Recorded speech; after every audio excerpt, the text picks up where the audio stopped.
Hello, Defy Gravity listeners. This is Julianna Sauber, and I am back again with the amazing Jerrilyn Fabien. Hi, Jerrilyn. How Hi. are you? Hello, I'm doing great. How are you? Um, I'm really excited about our conversation today because I think that in the midst of the chaos that we see going around us, alignment is a great conversation to have because the alignment helps us stay on course Hmm. to where we need to be going and the things that are bringing us the most level of peace and love. So let's talk on alignment. How do you know, how do you feel you're in alignment and what do you think you're in alignment to? Okay. Um, that's a good question. And some people are not even familiar with the term alignment. And I remember when it became new to me, I was seeing the word everywhere and I had not seen it before. Every motor vehicle workshop, I would see the word alignment. I'm like, okay, alignment. What does that look like? And pretty much the parts are, for lack of a better term, the parts are in line with each other, so it allows the vehicle to function properly, right? And when we talk about our bodies, rarely you ask the question, what are we in alignment to? Mm, And I've come to the understanding and the experience that alignment has to do with us being one with our spirit, us mm, being in tune with our spirit. yeah. So anytime you are out of alignment, pretty much what we're saying is the thoughts that you're holding to in this moment are not in line, do not match up with the thoughts that your spirit have. And Mm, there are simple ways to know how we are in line with the thoughts of our spirits, because thoughts become emotions, right? mm, When we feast on them for a certain amount of time, they manifest into emotions. Emotions manifest into physical sensations, yeah. and by extension those physical sensations create this ease in our body that Mm, makes us know that we are far off from being in line with our spirit. yeah, Yeah. So, absolutely. yeah. Hmm. Yeah. Yeah, I see alignment as going straight down the path, and out of alignment is the emotions that are uncomfortable, and they have benefit, of course. If someone's threatening your life, you fear has Hmm. a benefit. But if you are simply, sitting in your living room and something is bringing you in fear or anger or frustration, it might be an indication that you are out of alignment. Uh, if you have say you're doing a job that really brings you a great level of discomfort, it might mean that you are out of alignment with what is your purpose. Uh, Right. and it gives you an opportunity, then that contrast gives you an opportunity to say, okay, so I feel really uncomfortable in this job. What is it I'm meant to be doing? What is it I would love Right. doing? And you begin that journey of seeking those things out. Right. And so, based on what you're saying, you mentioned the word contrast, which really is, for a slight moment, having a thought or a feeling that goes against the natural flow of life. Mm, But that in itself is presenting an opportunity for evaluation to say, okay, where is this coming from? Right? Not spending the rest of the day focused on not feeling good, mm, but looking at the fact that in this moment, this situation brings up some emotions of unpleasantness, sorry, and being redirected to what is it telling me about this instead, yeah. right? And so interesting that you mentioned the job. I had the very same conversation with someone yesterday. You know, we know what feeling bad indicates, and at the same time, contrast doesn't always feel good, Hmm. right? So is it the contrast that's going against our spirit? Or is it the emotions that I allow to creep in as a result of the contrast, right? Hmm. So for example, like you mentioned, you're at a job and you're realizing this thing does not serve me anymore. I could spend the entire day finding all the reasons why I do not like this job, and eventually my body's going to feel like it has separated. It's apart from how my spirit is looking at the situation. Yeah. Or in the moment when I realize this is no longer satisfying, I can shift my thoughts to what would be more satisfying. Or or in a moment, I could choose to look at everything that is satisfying in this situation. And while I'm doing so, I might be pointed to something that's even more rewarding in the process. Yeah. Yeah. Right? I recall early on when I was attempting to find my own alignment, a very wise friend of mine said, "What settles peace in your belly? Like what brings you a peace in your belly?" And that really helped me with when I had to make a decision. I would say, okay, how does this feel? Ooh, that doesn't feel very good. I don't believe that's the way I need to be approaching this. How does this feel? That feels much better.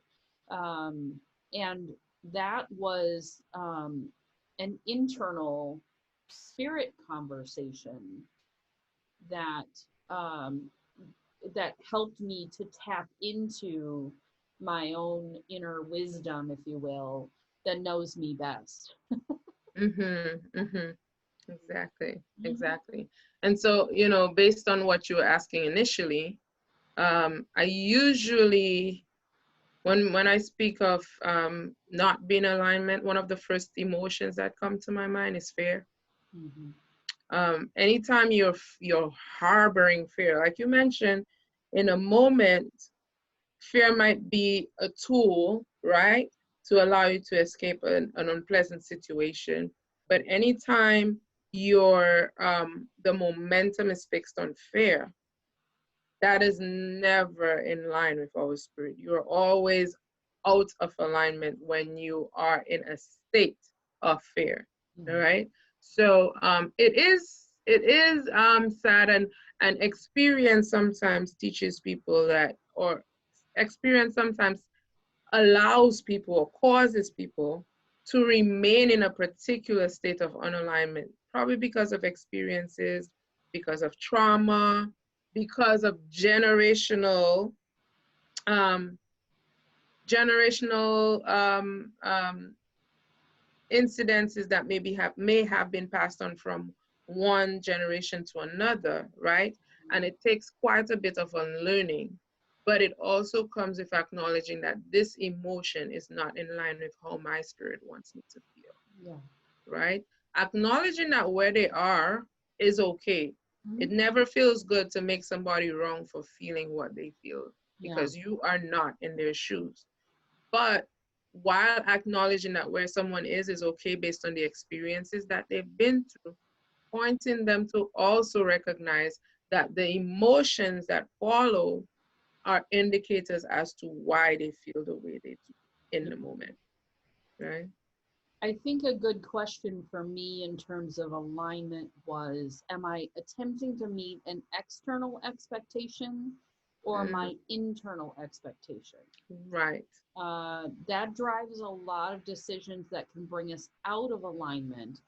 If we're saying, my parents expect this, society expects this, my boss expects this, particularly if it is out of alignment with an internal compass that talks to um, mm, trying to get out of duality, but it talks to a higher level of engagement so that we are out of the milieu of fear and anger and frustration and things like that, and then we can approach things from a loving space and a space of Right. Right. Because I've been thinking about this for some time now.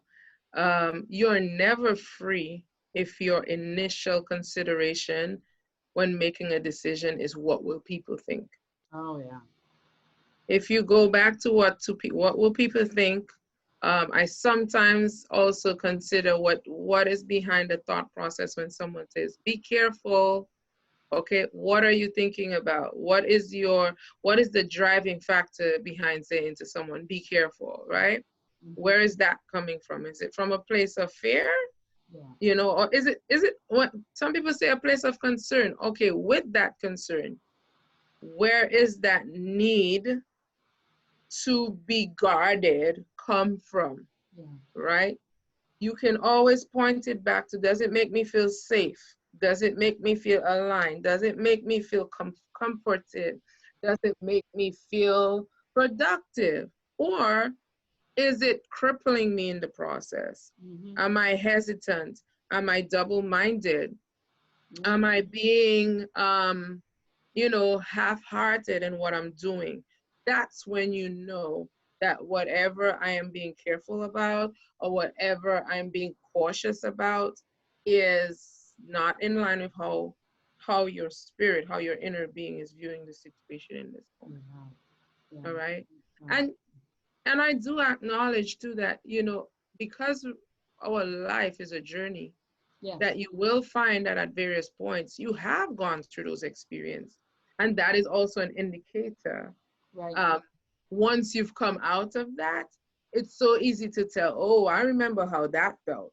I don't want to go back there. Right. I remember that season when I was always double-minded. So there's no going back to there, because based on the experiences that I have now, I know what it feels to feel sure-footed.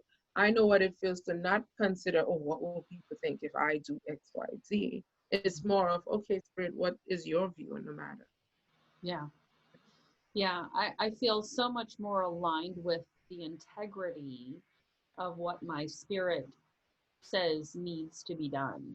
We had a Mm-hmm. situation come up yesterday where we had to make a decision about um, pursuing two job opportunities. And as we tapped in and said, okay, what makes the most sense? What aligns with our integrity? It was very simple to say A is the right way to go, B is not. Right. And how can we serve B? We can serve B by saying, this is not something for us. However, here are a couple of other people you can contact Mm-hmm. that could provide you with what you're looking for. So we have maintained a level of integrity in the whole situation with ourselves and even for the people that we're looking to serve. And even where we're not providing service to that person, we're not leaving them high and dry, Right. giving them Right. some alternatives. So those kinds of things it still feels really good in my spirit to say, I've made a decision to say no. However, I'm not leaving you without, Mm-hmm. here are a Right. couple of options for you. So And those things what, feel good. yeah, what that also says to me is that it didn't make the other person wrong, Yeah. right? You just considered where you are at this phase and noticed that this does not line up with your values at this time, or what you hold there to be true. All Yeah. right. And what a world it would be if everybody felt safe enough and felt comfortable enough to be in that stance, to be able to say, you know what, where you are is okay. And I'm not in line with that right now, Right. you know, and be able to, like you did, point them to someone who probably would serve them even better. Yeah, for sure. Mhm. And it feels good. It does bring a level of peace. I'm settled about the decision. I'm not second guessing it, as you said, double minded about it. I believe it is the right way to go for all parties involved. And we move forward. Yeah, There's yeah, yeah. no second guessing it. There's no living in it. There's no mulling it over 100 times. Decision made. It feels good. Did the gut check. Spirit said, yeah, Mm-hmm. move on. Explain what you mean by the gut check. Well, as I mentioned, how does it feel in my belly? So if I get the butterflies and the uncomfortable ooey, Mm-hmm. of like, oh, that doesn't feel good at all, that to me is the gut check that says not in alignment. But Mm-hmm. if I go in and I go, okay, so I'm a little nervous about this, but all in all, my stomach feels settled. I don't feel the butterflies, the ooey. Then I'm like, okay, this feels like the right way to go at this moment in time. Can that shift? Absolutely. A week later, I might get new information or something will have changed and I might shift that. And that's okay too. I again do the gut check that says, how Mm-hmm. does this feel? This feels good. Mm-hmm. Settled, peaceful. My heart feels good about it. Off we go. And that's such an important point. And I want to add to that too. Some people feel it in their gut. Some people get a tightness in their throat. Yeah. Some people feel a weakness in their legs. All indicators of, okay, in this moment, probably this is not for me. And Yeah. I'd say to people exactly what you've said. It might not be that it's completely wrong for you, but in this moment, it's not the best time to make a decision on this matter because you do not feel safe about it. Right. The way you feel, your stomach, your legs, your throat, it's an indicator now is not the right place or time to make a decision on this. Probably with more information, you feel safe, you feel better, you feel more grounded, and then you can. Yeah. All right. It's Yeah. also a, go ahead. I was going to say, I'll add the, as I work with myself as an empath and others as empaths, when you feel your chest tightening and it's like your heart is closing, that's probably a pretty good indication that you're in fear and you really need to rethink whatever situation and or relationship you're in at that moment. Right. Right. That individual or that thing might not be right for you.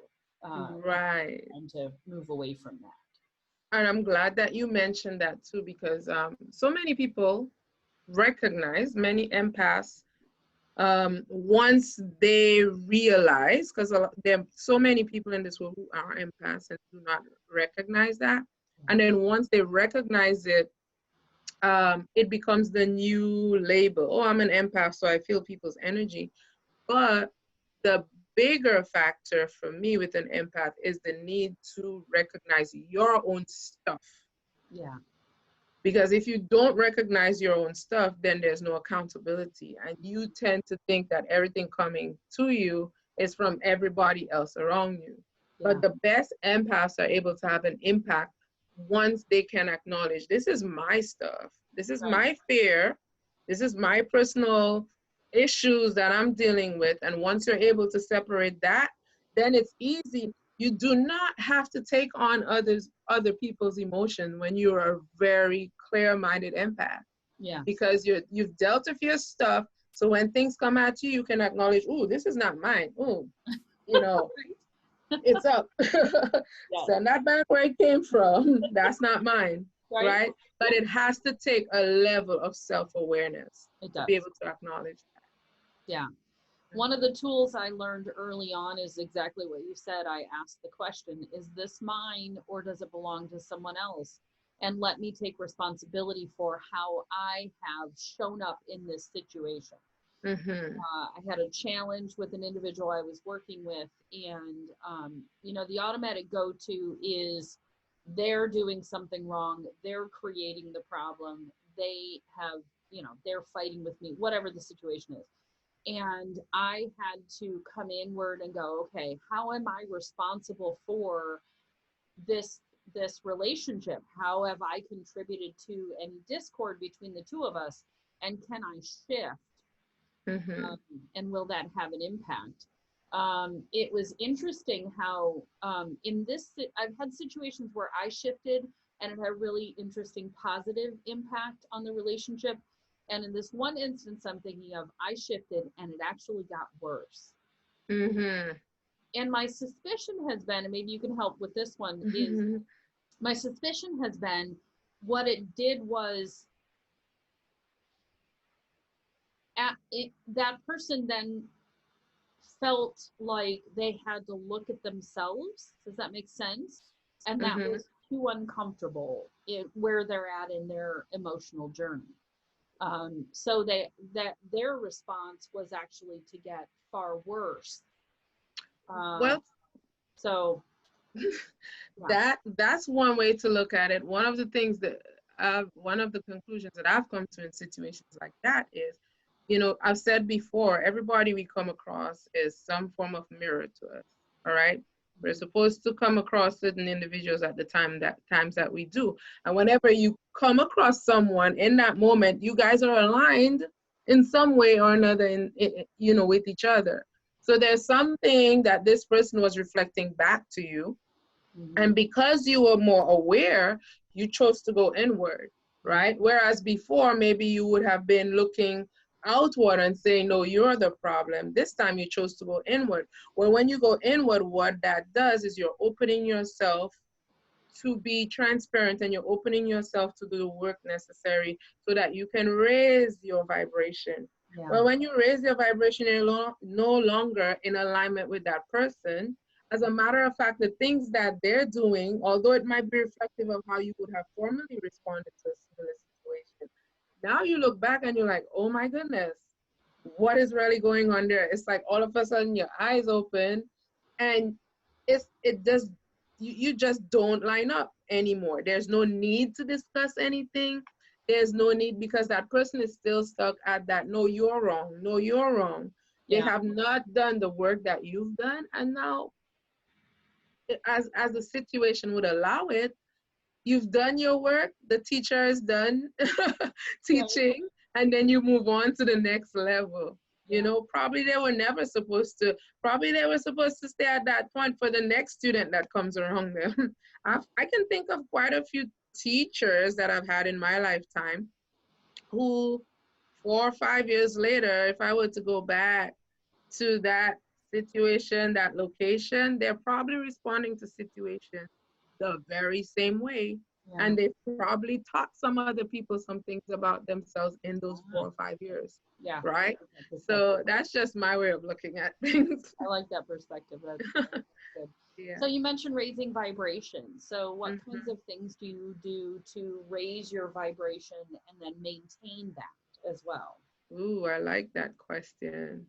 You know, years ago, before I even understood, any of this stuff, it started with me journaling.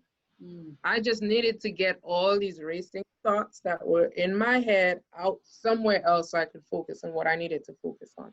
Right. So back then, I called it a prayer journal. I would get up, and that was my communication with God. I would write my prayers out. And if I had requests, I would write my request out. I did not focus on them once they were on that paper. And I would come back ever so often just to read what I had written about. Right. And many times I would realize only when reading through that, oh, this got answered and that got answered. Yeah. Also, what it allowed me to see was, oh my goodness, I was really in an interesting place at that time. Because now those things that I wrote down seem so unimportant in hindsight, you know. So that's where I started. And it moved from that to sitting for 15 to 20 minutes every day and just deep breathing. And in the field of naturopathy, I learned that we're just about 80 to 90% energy. You know, it's not even the food that we eat, it's just energy. And how we get that energy, one of the ways that we do is through breathing. And many people do not practice deep breathing. So I just sit I'm in this discussion, I'm saying I'm sitting and I am deep breathing for 15 to 20 minutes with my timer on, sometimes some nice soft music, and that's all I'm doing. And at the end of it, I feel much more relaxed. I try to do that before I encounter anybody through at the start of my day, because I want to start the day feeling refreshed. Right? Yeah. This is what we call meditation, but I have to explain it first, because for many people, they have resistance to the word meditation. Yeah. You know, for some people, you say meditation and all they see is, and that could be part of it. Right. That could be part of it. I have no resistance to that either. But that's where I started, just keep breathing, you know. Another practice that I have that has worked wonders for me once I discovered, and you can probably elaborate on why this works so well, is grounding myself, you know, just taking off my shoes. I remember sometime a couple years ago, I felt so scattered, and I happened to get off from work early that day, and I passed the park, and I said, you know what, I'm going to get off here. And I went to the park just spontaneously. I think I was being led. Right. And Went to the park and the thought came to my mind, take off your shoes. So I took off my shoes and I just stood there for about 5 minutes. Right. And it seemed like in those 5 minutes, everything that was racing through my mind before simply went away.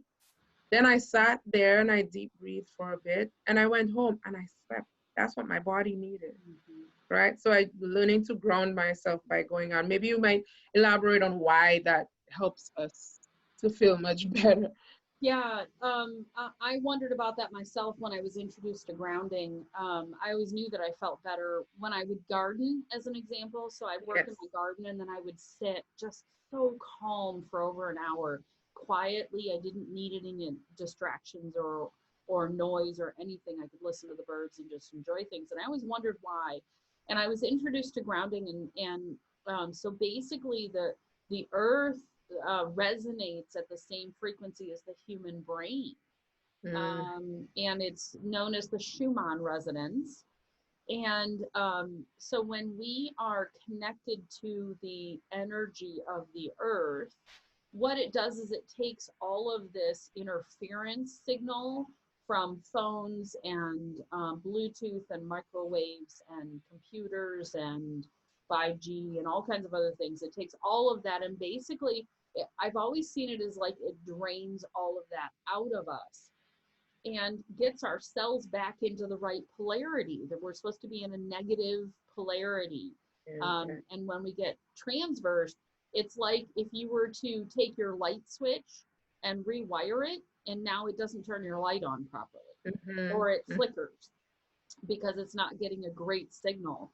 So by doing that, we're draining all of this negativity and all of the the stuff that we've picked up from modern society, which is all incredible stuff. You and I probably wouldn't know each other if it weren't for Mm-hmm. Mm-hmm. modern technology.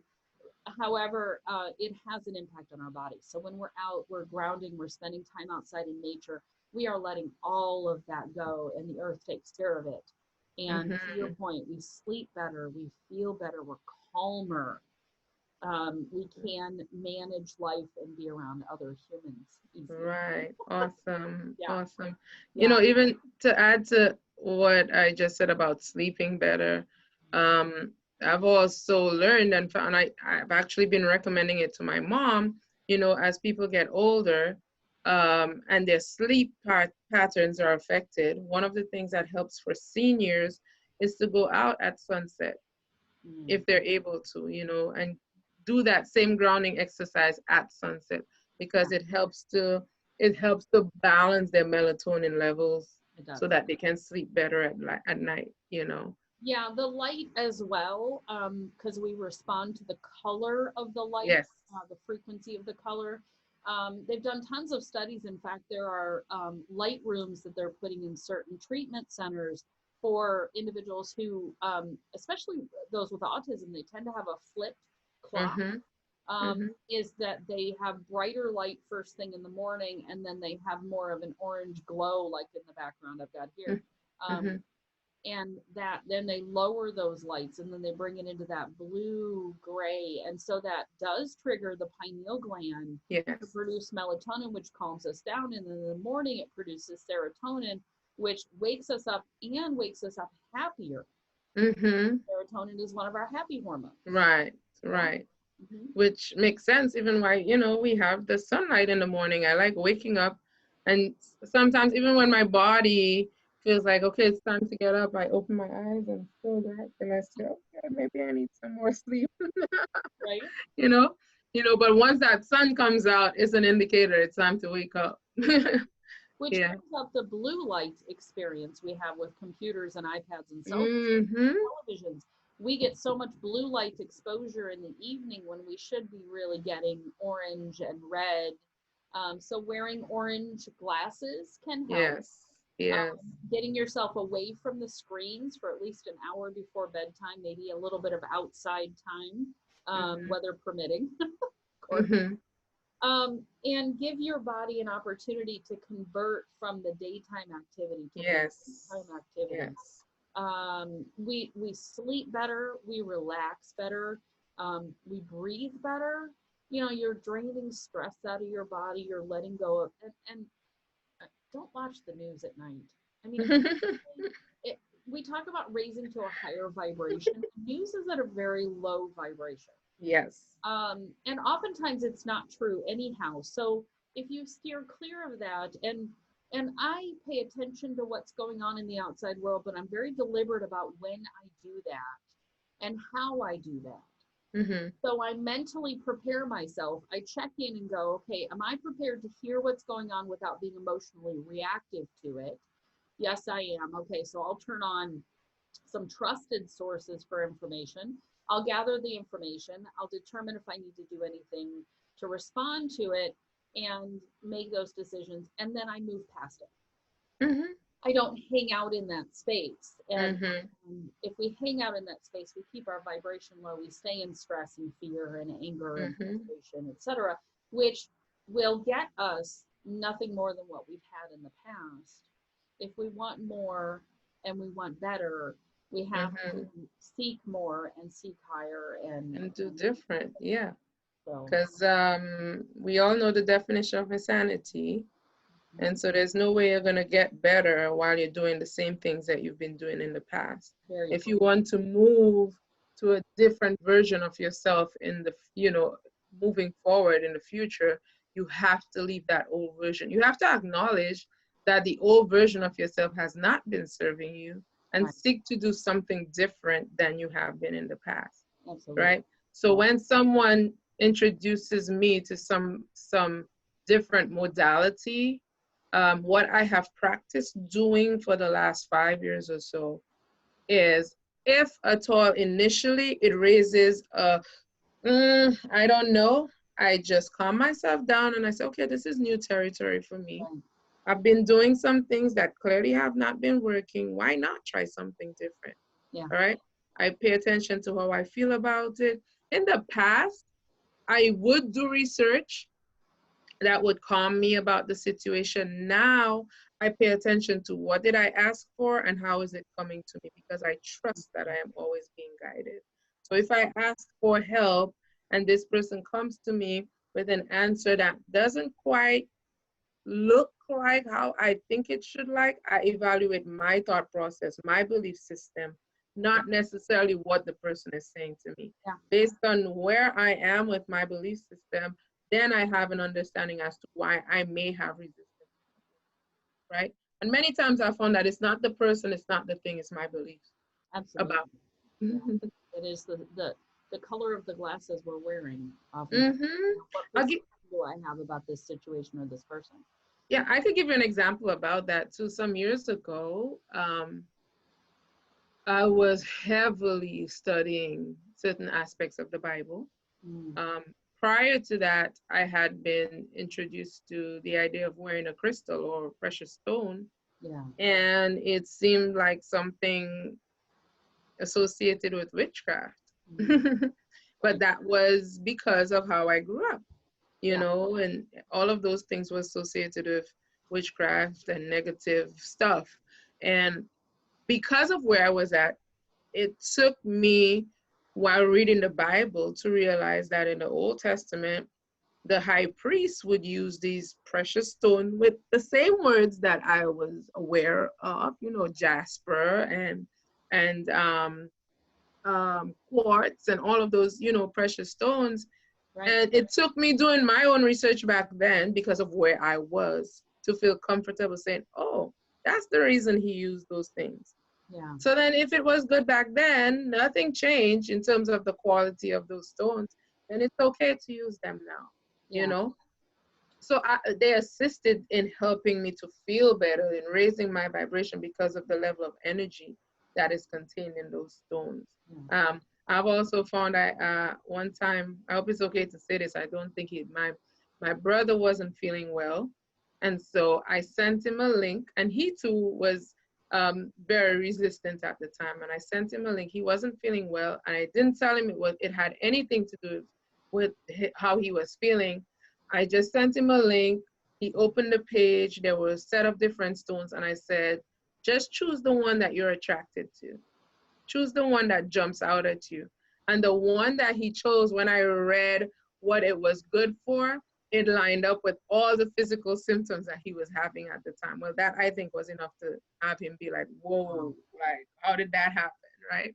Right. So for me at the time, it took research to challenge my belief system. But now, like I said, when I'm presented with something different, because I'm able to make the connection now, and I see how every stage has connected to the next, I am more willing to be open to new territory, because I know that anything that you resist actually comes closer to you anyway. Right. Right. That's true. We were talking about that earlier. Um, a a few things that really helped me is selenite.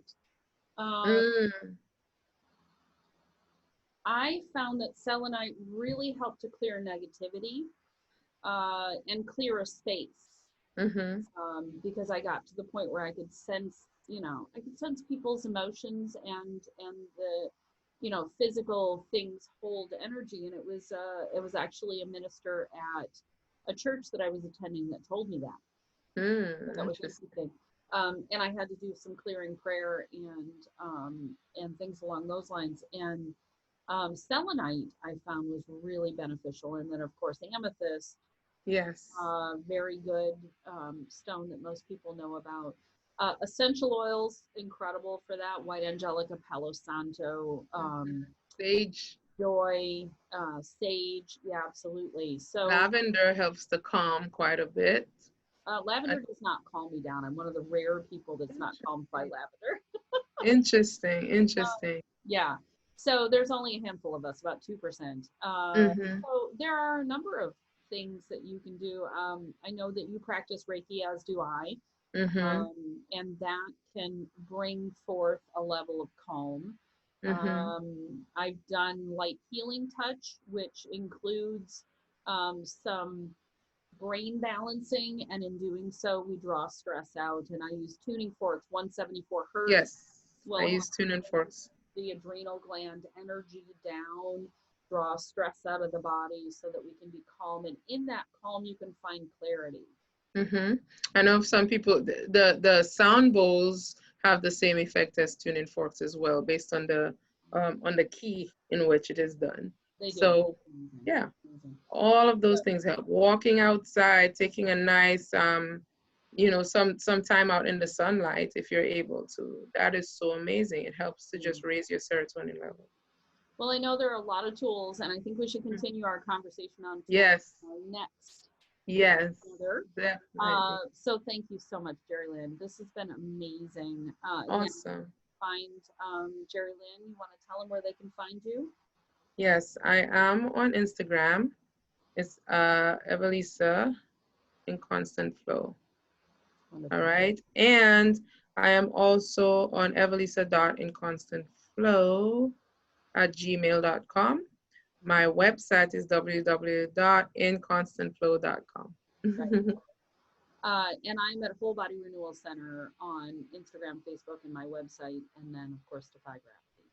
So Awesome. thank you again for an amazing conversation, and we'll be back together again soon. All right. Take Awesome. care.